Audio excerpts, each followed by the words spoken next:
Welcome back to Prafulla's kitchen. ఈరోజు recipe chicken macaroni pasta in marinara sauce, అంటే red sauce pasta. నేను దీనికోసం mini macaroni pasta use చేస్తున్నాను. మొన్న ఒక స్టోర్కి వెళ్ళినప్పుడు చాలా క్యూట్ ప్యాకేజింగ్లో కనిపించిందండి, వెంటనే కొని తెచ్చేసాము. Let's start the recipe. 1/2 litre water boil చేసుకొని దానిలో కొద్దిగా సాల్ట్, కొద్దిగా ఆయిల్ యాడ్ చేసి 200 గ్రామ్స్ ఆఫ్ పాస్తా బాయిలింగ్ పెట్టాను. బాయిల్ అయిన తర్వాత ఈ వాటర్ని కొద్దిగా తీసి పక్కన పెట్టుకొని దాన్ని రీయూస్ చేస్తానండి. ఆ లోపుకి నేను ఒక స్మాల్ పీస్ ఆఫ్ చికెన్ బ్రెస్ట్ని బైట్ పీసెస్గా కట్ చేసుకొని ఒక థిక్ బేస్ ఉన్న కడాయిని లో ఫ్లేమ్లో పెట్టుకొని 2 స్పూన్ఫుల్స్ ఆఫ్ ఆలివ్ ఆయిల్ యాడ్ చేశాను. అది కొద్దిగా వేడైందన్న తర్వాత నేను కట్ చేసి పెట్టుకున్న చికెన్ పీసెస్ని అయితే దానిలో వేసి దాన్ని చక్కగా ఫ్రై చేసుకుంటున్నాను. అది కొద్దిగా ఫ్రై అయింది అనిపించిన తర్వాత దాన్ని సీజనింగ్ చేసుకుంటానండి.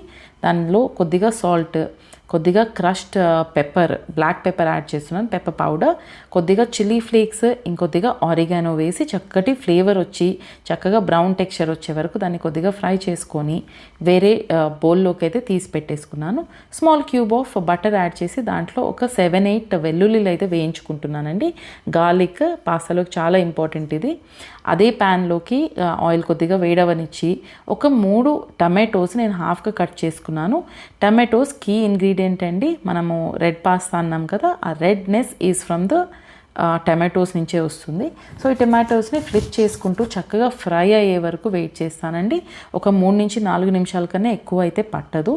ఇది ఎంత ఫ్రై అయిపోయింది టమాటోస్ అన్న తర్వాత దాన్ని కూడా తీసి నేను వేరే బౌల్లోకి అయితే తీసి పెట్టేసుకుంటాను. ఈ కలర్కి వస్తే సరిపోతుందండి. వేరే డిష్లోకి తీసి పెట్టేసుకుంటున్నాను. సో ద సేమ్ ప్యాన్లోకి 2 ఉల్లిపాయలు, ఆనియన్స్ నేను ఫైన్గా చాప్ చేసుకున్నాను. అవి కూడా వేసి కొద్దిగా గ్రీస్ తక్కువైంది అనిపించింది కాబట్టి కొద్దిగా బటర్ యాడ్ చేస్తున్నానండి. అవి కూడా ఆనియన్స్ కూడా చక్కగా ఫ్రై అయ్యాయి అనే తర్వాత దానిలో ఒక బే లీఫ్ యాడ్ చేశాను మంచి అరోమా కోసము. ఇవన్నీ చక్కగా ఫ్రై అయిపోయింది ఆనియన్స్ అన్న తర్వాత బే లీఫ్ అయితే తీసేసానండి. ఆనియన్స్ అన్నీ కూడా తీసి పక్కన పెట్టుకొని దాన్ని గ్రైండ్ చేసేసుకుంటున్నాను. మనం గ్రైండ్ చేసుకున్నా అంటే కొంచెం కచ్చాపచ్చాగా బ్లెండ్ చేసినా కానీ బాగుంటుందండి. మరీ పేస్ట్ లాగా చేసేసేకండి, కొద్దిగా ఇలాగా పంటికి తగులుతూ ఉండాలి. అది మళ్ళీ ప్యాన్లో వేసి దానిలో కొద్దిగా ఆరిగానో, మళ్ళీ బ్లాక్ పెప్పర్, మళ్ళీ కొద్దిగా సాల్ట్, కొద్దిగా చిల్లీ ఫ్లేక్స్ వేసి ఇందాక తీసి పెట్టుకున్న వాటర్ని యాడ్ చేశానండి. కొద్దిగా ఇలాగా టెక్స్చర్ కోసం అన్నట్టుగా. దానిలోకి మీ దగ్గర ఉంటే చీజ్ యాడ్ చేయండి. బాయిల్ చేసి పెట్టుకున్న పాస్తా యాడ్ చేసేసేయండి.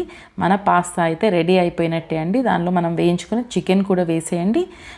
గార్నిషింగ్కి మీరు బేసిల్ లీవ్స్ వాడితే చాలా టేస్టీగా ఉంటుంది. ట్రై చేసి ఎలా వచ్చిందో చెప్పండి. మళ్ళీ నెక్స్ట్ రెసిపీతో కలుస్తాను. Signing off Prafulla's kitchen.